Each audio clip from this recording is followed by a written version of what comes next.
এই যে কেবল কার নাসির স্যারের গামছা কোথায় গেল আজকে? আচ্ছা আসুক ওনারা, আমরা একসাথে খাবো। তো আমরা এখানে একটু রেস্ট করতেছেন আমাদের মিনার হুজুর ফেলেছেন, আকর্ষণীয় টিকিট ফেলেছেন, আকর্ষণীয় টিকিট। আমরা আসরের নামাজ শেষে আমরা চলে আসছি এখানে। এখন আমরা ফার্স্ট ঝুলন্ত ব্রিজে উঠবো, এরপর আমরা কেবল কারে উঠবো। এটা হচ্ছে বান্দরবনের পর্যটন স্পট, নাম হচ্ছে মেঘলা।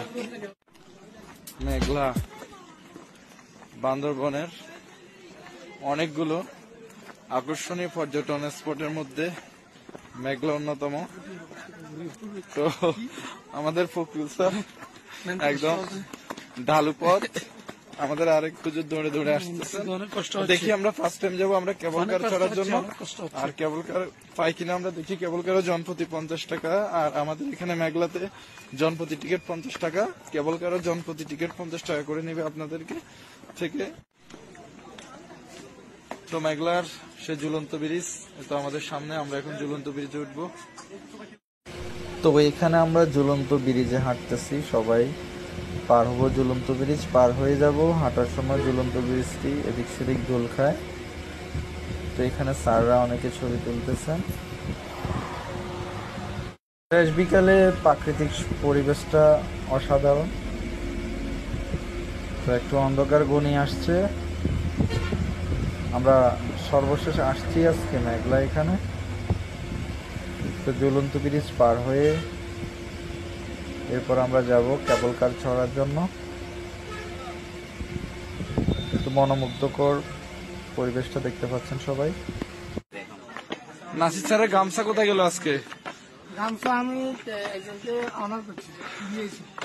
অবশেষে আমরা উপরে উঠে আসলাম, মেঘলা ঝুলন্ত সেতু পেরিয়ে চলে আসছি। একটা ব্যাড নিউজ, অনেক আগ্রহ করে আসছিলাম আমরা সবাই কেবল কারে চড়বো, কিন্তু এখানে বলতেছে যে ওনাদের কেবল কারের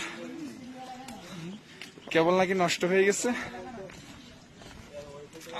এই জন্য কেবল কার আজকে আর চড়া হচ্ছে না আমাদের। তবু আপনাদেরকে একটু দেখাই, এই যে এই যে কেবল কার যেটাতে আজকে চড়ার কথা ছিল, কিন্তু কেবল নষ্ট হয়ে গেছে।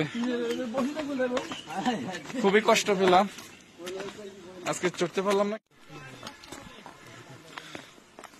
তো মেঘলা পর্যটন কেন্দ্রটা শুধু পাহাড়ের ডাল বেয়ে বেয়ে আমরা ডালু জায়গা বেয়ে আমাদেরকে উঠতে হচ্ছে। তো এখানে রফিক স্যার সবসময় পিছনে গাড়িতে উঠতে, পাহাড়ে উঠতে, যে কোনো জায়গায়।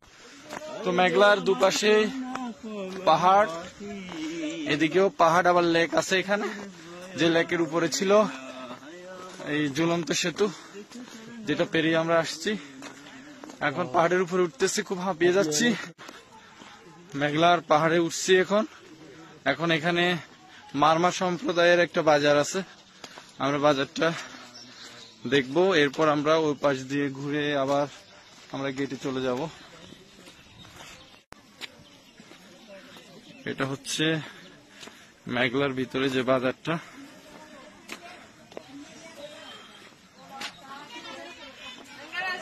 হ্যাঁ আসতেছি, আমরা অনেক জন আসি, আসবো সবাই। হ্যাঁ সব খাও। হ্যাঁ তো এখানে লাল চা আছে, লাল পাহাড়ের দেশে লাল চাও আছে, আমরা লাল চা খাবো একটু পর। হচ্ছে পেঁপে সাজিয়ে রাখছে, এরপর শশা, এই যে আমরা সব খাবো। আর আপনারা যারা আসবেন এখান থেকে ফ্রেশ ফ্রেশ একদম ফল আছে, সব ফ্রেশ, এগুলো পাবেন এখানে। বছর আগে আসছিলাম, দোকান দুই একটা ছিল এখানে, কিন্তু এখন দেখতেছি একটা বাজারের মতো হয়ে গেছে। পেঁপে আমরা আরো লোক আছে, তো সবাই আসুক। না আসুক না, সবাই আমরা একসাথে খাবো। আমরা যে জায়গায় আসছি এখানে সবাই ওনারা হচ্ছেন তঞ্চঙ্গা, বৌদ্ধ ধর্মের অনুসারী সবাই। আচ্ছা আসুক ওনারা, আমরা একসাথে খাবো। তো আমরা এখানে একটু রেস্ট করতেছেন আমাদের মিনার হুজুর। তো এরপর এখানে আছে বম সম্প্রদায়ের একটা দোকান, এই পাশে 12টা পিস করে দাও বড়টা। আচ্ছা আসুক ওনারা, আমরা একসাথে খাবো। তো আমরা এখানে একটু রেস্ট করতেছেন আমাদের মিনার হুজুর। তো এরপর এখানে আছে বম সম্প্রদায়ের একটা দোকান, এই পাশে 12টা পিস করে দাও বড়টা। তুমি এত করে বলতেছো, এই জন্য আমরা খাচ্ছি এখন। আমরা একটু খেয়ে আসছি, সব দোকান থেকে খাবো আজকে, সমস্যা নাই।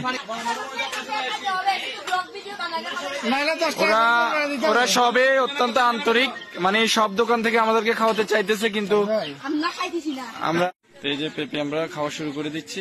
বিসমিল্লাহির রহমানির রহিম।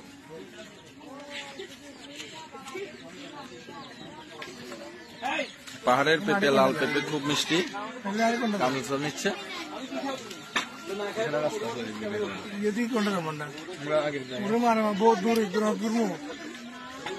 কোনো টেনশন নেই স্যার, পেঁপে খান, পেঁপে খেলে অনেকজন হাঁটতে পারবেন, সমস্যা নাই।